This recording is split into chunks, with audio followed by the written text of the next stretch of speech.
A frightening ordeal for a Toronto woman at City Place Dog Park. She says her dog nearly died after she was attacked by a larger dog. Now she's calling on the owner of that offending dog to come forward to prevent further violent incidents from taking place.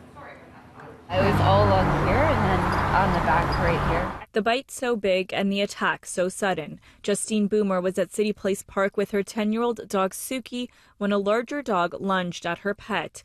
Before she knew it, she was bleeding out. I had blood all over my jacket. Suki was rushed to an animal hospital. We brought her up to Emerge and they put her on pain medication right away, and then she had 5 hours of emergency surgery. Sorry, it still affects me.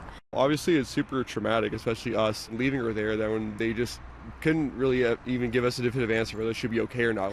Was there a moment where you weren't sure if she was going to make it? Yeah. Even when we picked her up, they weren't sure. They were saying we'll see how she heals. In all the commotion, Justine didn't get the name or address of the other dog's owner, only a phone number. I tried the number later and it was not in service. Even put up signs, and then you can still see that someone's ripped them down. Weeks later, Suki is healed and is doing much better, but still few answers on how such a vicious attack could have occurred, even after they reported the incident to Toronto Animal Services. We don't patrol the parks. That is done by park staff. If a dog attack occurred in a leash-free park, it would be reported and dealt with the same as if it had happened at any other location in the city.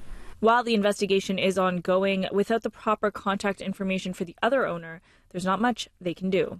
It's a traumatic event when, someone is bitten or their pet is bitten, so sometimes, people get caught up in the trauma of the event and they forget those things. Their advice is to always take photos of the injury, make sure to get the name, phone number, and address of the offending dog owner, and contact information for any witnesses. If the city does deem the dog to be dangerous, the owner must follow strict rules. The dog must be muzzled at all times when in the public. The dog would also be forced to wear a dangerous dog tag at all times and would be prohibited from using leash-free parks for the rest of its life. Violations could result in steep fines. Dogs are dogs, and they don't all love each other, just like we don't all love each other. So, things can happen in the dog parks, and it is important that owners be vigilant so that they can hopefully prevent anything happening. In the meantime, Justine has this message for the owner. I just would hope that she would take responsibility, and all I want is to know that she's taking preventative actions to ensure that this doesn't happen to another owner of a small dog.